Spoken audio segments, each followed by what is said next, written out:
নমস্কার। সকল গল্পপ্রেমী ও সাহিত্যপ্রেমী শ্রোতা বন্ধুদের আমার অনেক স্বাগত। আমার আজকের নিবেদন সত্যজিৎ রায়ের লেখা একটি ছোট গল্প, হাউই। বালিগঞ্জের ছোটদের পত্রিকা হাউইয়ের দপ্তর। ঘরের মাঝখানে একটা টেবিল, তার পিছনে একটা চেয়ারে সম্পাদক জয়ন্ত নন্দী বসে আছে। জয়ন্তর বয়স বছর ৩৫। তার উল্টো দিকের দুটো চেয়ারের মধ্যে একটায় তার বন্ধু তরুণ সান্যাল হাতে একটি সিগারেট নিয়ে বসে আছে।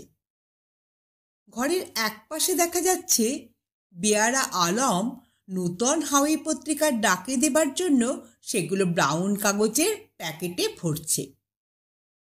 জয়ন্ত আর তরুণের সামনেই চায়ের পেয়ালা। তরুণ তার কাপে চুমুক দিয়ে সিগারেটে একটা টান দিয়ে ধোঁয়া ছেড়ে বলল, তাহলে তোদের অবস্থা বেশ ভালোই বলছিস। তা ভাই, ১৩,০০০ সাবস্ক্রিপশন, স্টল থেকে ১,০০০ বিক্রি হয়। খারাপ আর কি করে বলি বল? আর বিজ্ঞাপন থেকেই খরচা উঠে আসে। এ মাসে তো ৪খানা রঙিন বিজ্ঞাপন আছে, তার মধ্যে ২টো রেগুলার আর 2টো অকেশনাল। ছাপাও খারাপ হচ্ছে না। আগের প্রেসটা সুবিধের ছিল না, গত বৈশাখ থেকে প্রেস বদলেছি, এখন বেশ ঝরঝরে হয়েছে। এই যে দেখ না। জয়ন্ত একটা পত্রিকা টেবিলের পর থেকে তুলে তরুণকে দেয়। তরুণ সেটা উল্টে পাল্টে দেখে। তোর তো লেখার হাত বেশ ভালো ছিল, একটা লেখ না আমাদের কাগজের জন্য। পয়সা দিচ্ছিস লেখকদের? তা দিচ্ছি বই কি, নেহাত খারাপ নয়। একটা গল্পের জন্য ১০০ টাকা, উপন্যাস হলে 500। অবশ্যই লেখক নতুন না নামি তার উপর রেট খানিকটা নির্ভর করছে। নামটিও কাগজের ভালো হয়েছে, হাউই, ভেরি অ্যাট্রাকটিভ। জানিস, এই পুজোর জন্য একটা উপন্যাস পেয়েছি, সম্পূর্ণ অপরিচিত লেখক, নাম নবারুণ চট্টোপাধ্যায়। তোকে বলছি, এমন ট্যালেন্টেড লেখক সচরাচর চোখে পড়ে না। আমি তো পড়ে তাজ্জব। ভদ্রলোক থাকেন আবার বাজারে, না হলে একবার ডেকে এনে আলাপ করার ইচ্ছে ছিল। কি ধরনের উপন্যাস? অ্যাডভেঞ্চার, যেমন সব চরিত্র তেমনই পরিবেশ, তেমনই সাসপেন্স, লাদাখের ব্যাকগ্রাউন্ড। লোকটা হয় নিজে গেছে, না হয় প্রচুর পড়াশোনা করে লিখেছে। আমি তো পড়ে মোহিত। ডান দিকে দপ্তরের রাস্তার দিকে দরজায় টোকা পড়ে। একজন বেঁটে নিরীহ ভদ্রলোক, মাথায় টাক, পরনে গেরুয়া পাঞ্জাবি এবং খাটো ধুতি, দরজার মুখটায় এসে দাঁড়িয়েছেন। এর নাম তিনকড়ি থাড়া। এটা কি হাউই পত্রিকার আপিস? আজ্ঞে হ্যাঁ। আমার একটু সম্পাদক মহাশয়ের সঙ্গে দরকার ছিল। আমি সম্পাদক, আপনার কি দরকার? সেটা মানে বসে বলতে পারলে ভালো হতো। আপনি ভিতরে আসুন। তিনকড়িবাবু ভিতরে আসেন। আপনি ওই চেয়ারটায় বসুন, আমি একটু ব্যস্ত আছি। তিনকড়িবাবু টেবিলের চেয়ে একটু দূরে রাখা একটা কাঠের চেয়ারে বসে ধুতির খোঁট দিয়ে ঘাম মোছেন। জয়ন্ত তরুণের দিকে ফেরে। হ্যাঁ, যা বলছিলাম, এখন সমস্যা হয়েছে আর্টিস্ট নিয়ে। এই গল্পের বেশ জোরদার ছবি না হলে চলবে না। তোর তো অনেক বই আছে, লাদাখ সম্পর্কে কিছু আছে কি ছবির বই? তা থাকতে পারে, আমি দেখব ক্ষণ। আমাকে যদি দিন-7 জন্য ধার দিতে পারিস। এখন ছবিতে গোঁজামিল দিলে চলে না। ভালো রেফারেন্স দেখে আঁকা চাই। আশিস মিত্র ছেলেটির হাত বেশ ভালো। তোর হাত কাছ থেকে যদি বইটা পেয়ে যাই তাহলে ইলাস্ট্রেশন সম্বন্ধে নিশ্চিন্ত হওয়া যায়। তুই যেরকম বলছিস তাতে তো লেখাটা আমার এখনই পড়তে ইচ্ছে করছে। সত্যি বলতে কি, এই বয়সেও কিশোরদের লেখা পড়তে বেশ লাগে। রঘুনাথ মুৎসুদ্দির প্রবেশ। তোরণের পাশেই আর একটা চেয়ারে বসে ঘাম মোছেন। Very successful morning. শারদীয়া সংখ্যার জন্য কোনো চিন্তা নেই। 6টা কালার বিজ্ঞাপন পাওয়া যাচ্ছে আর এখনো অবধি 24টা ব্ল্যাক অ্যান্ড হোয়াইট হয়েছে। ভারত ইন্স্যুরেন্স আর পোদ্দার বিস্কিট কথা দিয়েছে, মনে হয় হয়ে যাবে। রেট নিয়ে কেউ গাঁইগুঁই করেনি তো? না, আজকাল তো সব কাগজেই একরকম রেট হয়ে গেছে। আমাদেরটা যে খুব একটা অতিরিক্ত বেশি তা তো নয়, কাজে আপত্তি করার তো কোনো কারণ নেই। ম্যাটারগুলো সব ঠিক সময় পাঠিয়ে দেবে তো? গতবার বিজ্ঞাপন প্রমিস করে পাঠাতে লেট করেছিল বলে আমাদের কাগজ বেরোতে দেরি হয়ে গেল। আমি তো পই পই করে বলে এসেছি, এখন দেখা যাক। ধনঞ্জয়। পিছনের ঘর থেকে ধনঞ্জয় বেয়ারার গলা পাওয়া যায়। বাবু, চট করে এক পেয়ালা চা করো তো। রঘুনাথ পিছনের ঘরে চলে যায়। লেখক তন্ময় সেনগুপ্ত রাস্তার দিকেই দরজা দিয়ে ঢোকে। Good morning sir. Good morning. আমার লেখাটার বিষয়ে জানতে এসেছিলাম। আপনার উপন্যাসটা?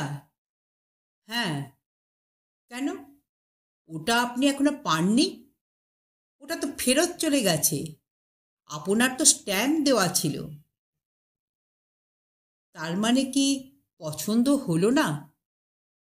আজ্ঞে না, ভেরি সরি। ওতে আপনার বিস্তর গণ্ডগোল। বিশ্বাসযোগ্যতার একান্ত অভাব। 10-12 বছরের ছেলেরা ওরকমভাবে কথা বলে না, আর অত সাহসও ওদের হয় না। কিছু মনে করবেন না, কিন্তু গল্প ছাপলে আপনার সুনাম হতো না। আমি পাণ্ডুলিপির সঙ্গে একটা স্লিপ অ্যাটাচ করে আমার মন্তব্য লিখে দিয়েছি।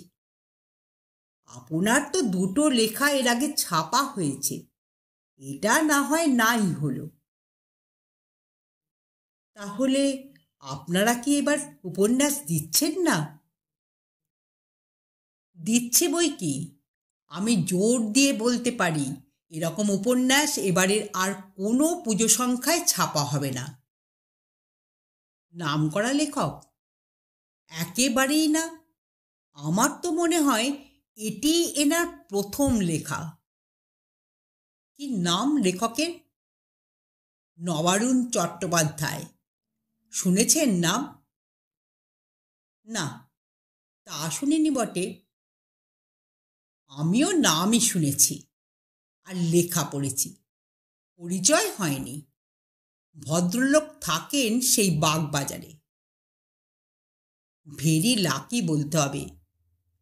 এ তো আর লাকে হয় না মশাই, ভেতরে ক্ষমতা থাকা চাই। ইদানিং কিশোরদের লেখা যা দেখেছি তার মধ্যে এটাই যে বেস্ট বাই ফার তাতে কোনো সন্দেহ নেই। আমি তাহলে উঠি।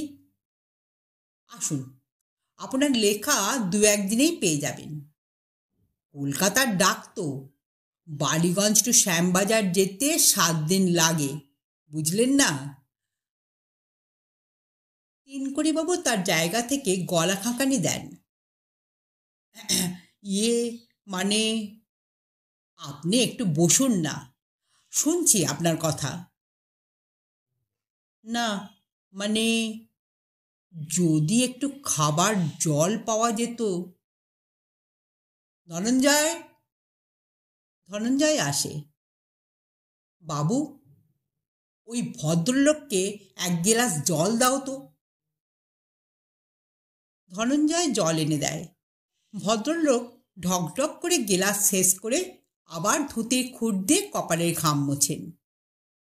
জয়ন্তর টেবিলের উপর একটা পাখা চলছে বটে, কিন্তু তার হাওয়া তিনকড়িবাবুর কাছে পৌঁছচ্ছে না।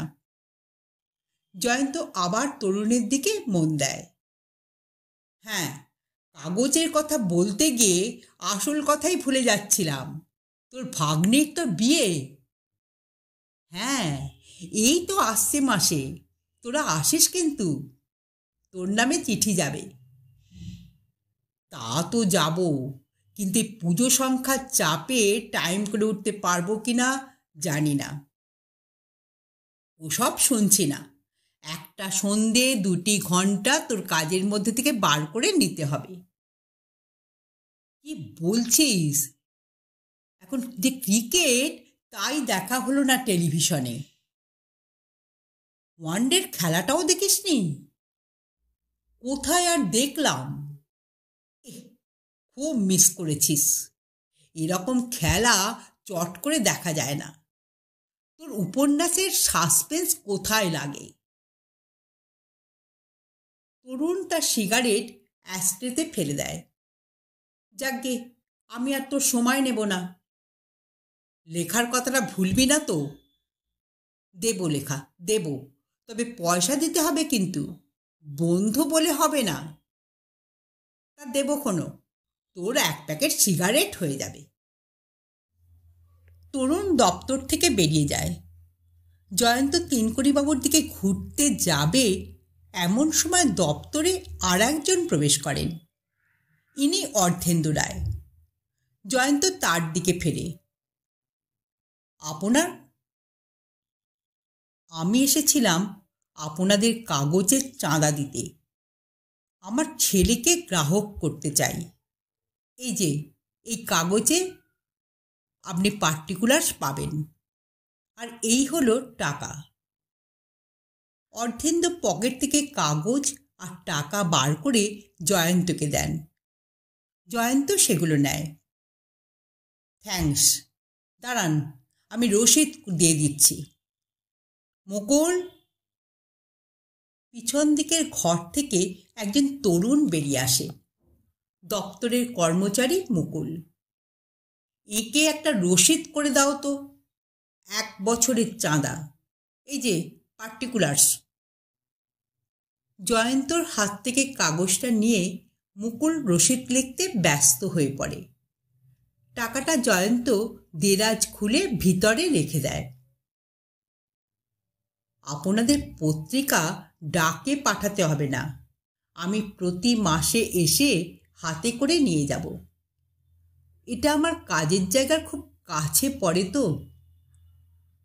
আপনি বসুন না। ঠিক আছে, আসলে আমার ছেলে অনেক দিন থেকে ধরেছিল ওকে গ্রাহক করে দেবার জন্য। কত বয়স আপনার ছেলের? এই 10-এ পড়ল। মুকুল রসিদ লিখে দেয়। সেটা নিয়ে অর্ধেন্দুবাবু বেরিয়ে যান। মুকুল পিছনের ঘরে চলে যাওয়ার পর জয়ন্ত তিনকড়ির দিকে ঘোরে। হ্যাঁ, আপনি কি লেখা দিতে এসেছেন? আজ্ঞে না। তবে লেখা আমার আগেই দেওয়া আছে। সেটা মনোনীত হয়েছে? চিঠি এখনো পাইনি, তবে আপনার কথা শুনে তো মনে হচ্ছে হয়েছে। তার মানে? আমার আসল নাম তিনকড়ি ধারা, কিন্তু লেখায় নাম ছিল নবারুণ চট্টোপাধ্যায়। জয়ন্ত চক্ষু চড়ক গাছ। বলেন কি? আজ্ঞে হ্যাঁ। ওই লাদাখের উপন্যাস আপনার লেখা? আজ্ঞে হ্যাঁ। অনেক মেহনতের ফসল আমার। অনেক পড়াশোনা করতে হয়েছে ওটা লেখার জন্য। কি আশ্চর্য! তা আপনি নবারুণ চট্টোপাধ্যায় না বলে তিনকড়ি ধারা বলতে গেলেন কেন? ওই নাম বললে কি কোনো ফল হয়? তা অবশ্য ঠিক। ওর নামে লেখা পাঠালে আপনি হয়তো সে লেখা পড়তেনই না, কিন্তু আপনার যখন লেখাটা ভালো লেগেছে তখন আমি আমার নিজের নামই ব্যবহার করতে চাই। কারণ লেখা যদি ভালো লাগে তাহলে নামের কথা কেউ ভাববে না। আর ভেবে দেখলাম নামটা আমার পিতৃদত্ত নাম, আর পদবী আমার বংশের পদবী। নবারুণ চট্টোপাধ্যায়ের প্রয়োজন হয়েছিল শুধু আপনাকে লেখাটা পড়াবার জন্য। এখন সেটার প্রয়োজন ফুরিয়ে গেছে। দেখুন তো, আমি না জেনে আপনাকে এতক্ষণ বসিয়ে রাখলাম, তাতে কি হয়েছে?